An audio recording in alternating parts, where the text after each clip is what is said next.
For Margaret Emmett, it had been a 67-year wait to find out what had happened to her fiancé. We entrust Kenneth to God's merciful keeping. Today, she and surviving relatives of the crew of landing craft 427, which went down on the 7th of June 1944, finally saw the spot where the sea had swallowed them. 13 young men, the entire crew, drowned that night.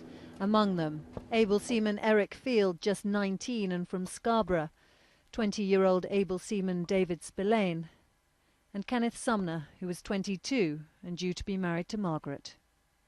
I'd thought that he'd been killed over on the beaches. It is closure, and it does give you the feeling that, yes, these men are being remembered properly.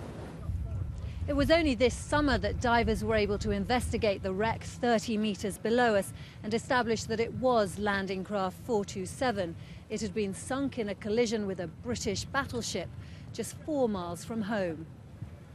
The divers who examined the wreck found that she was shorn completely in two from the impact of the collision. 5,000 Allied ships were involved in the Normandy landings.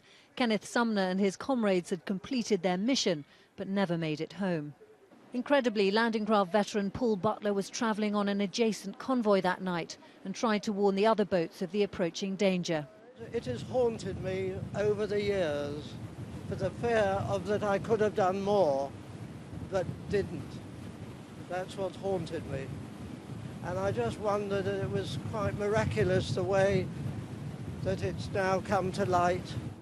All these decades on, for the men's families and their friends, some answers and the longed-for farewell.